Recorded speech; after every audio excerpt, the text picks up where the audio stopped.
So many survivors are just in a prison of shame. And if they can realize that they have no reason to be shameful, that their perpetrators did something horrible and they're the ones that should carry that shame. And if they could just put that down, that is the first step. And to be able to verbalize what happened to them, because it was a crime. It was serious. It was a crime. You want to kind of discount it or say, oh, it wasn't all that bad. It was a crime. People go to prison. Yes, people should go to prison that don't go to prison. So you need to understand, you've got to put that shame down. You've got to realize you have nothing to be ashamed of. Yeah, you know, there's a special group out there I'd like to just direct my comments to, and those are the folks that have been abused by more than one person. When you've been abused by multiple people, it's almost like you have a sign on your forehead that says, you can do anything you want to me and it's okay. And that's not really the way it is, okay? And it's not you, it's them. And getting past that is a real challenge because it happens from so many different angles.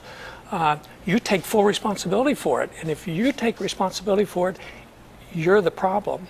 And that's one of the huge things that I had to get over, that I just happened to be raised in a nest of really evil people, and it had nothing to do with me. I was an innocent little 7, 8, 9, 10-year-old boy. I probably couldn't have spelled sex, much less told you what it was about. I was much more interested in basketball and football and, you know, the games that kids play. And that's where most of us are when those things happen to us. And so it short-circuits your emotional growth.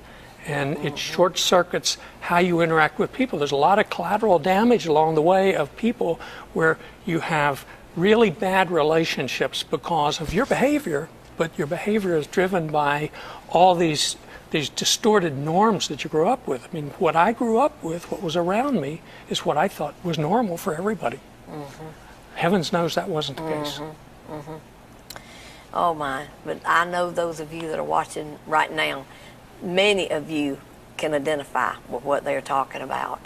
And I want you to, number one, go to the telephone and call that number on the screen, 770-300-9828. And there's a caring prayer partner there. And they will pray with you and they will give you scripture. But number two, I want you, if you have the internet, I want you to go on and their website, voicetoday.org, voicetoday.org. And I want you to look at all the activities that they have, the workshops and the information that they have there. And there's a telephone number. Like he said, someone will call you and call you back. Some of you have been waiting for somebody to come along that can help you. And today and tonight, whenever you're watching this, this is your opportunity. They're not here by accident, and you're not watching by accident. This is an ordained appointment from God that's letting you know and reaching out through this camera right now, reaching out to you and saying, this is your time to break your silence, to be free. Just like he said, it was like a ton of bricks that'll come off of your shoulders and off your head when you get free from this guilt that really doesn't belong to you anyway, because you can be a survivor. You can be like these two right here, that just to look at them, you would never know. By talking to them and looking at them and watching their lives today, you would never know that they had the background that they have. But God is so good. Yes. God is so good. We've got 4 minutes. So talk some more about what Voice Today is doing. Yes. Okay, talk about Voice. Voice offers workshops to adults so that you can teach children, first of all, understand how to protect children yourself, and then teach children how to protect themselves so that they understand when someone crosses their personal boundaries, what they need to do and how they need to react. It teaches you how to accept a disclosure from a child so that you do it properly, so that you don't scare the child. The typical reaction of a parent is, Uncle Johnny wouldn't do that.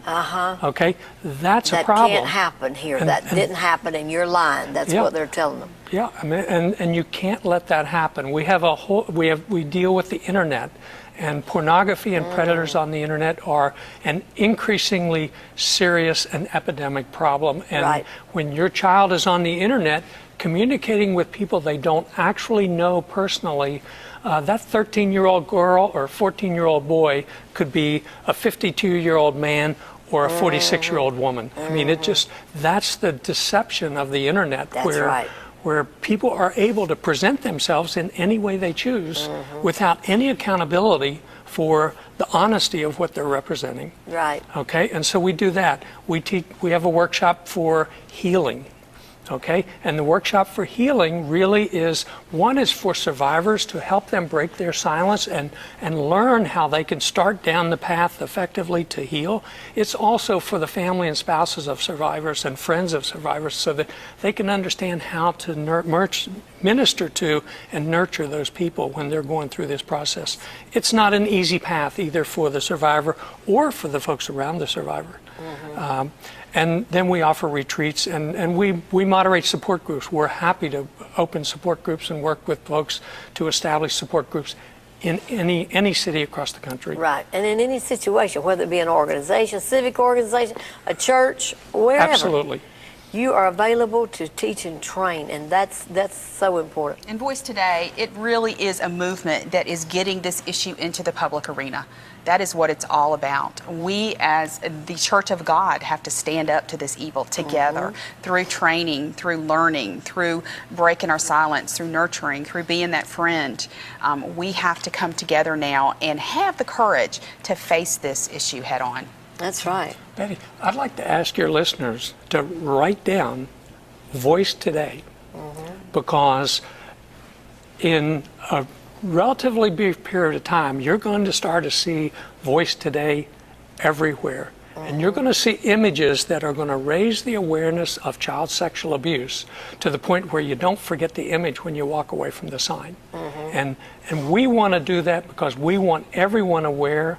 We don't want the predators to have a safe place to go.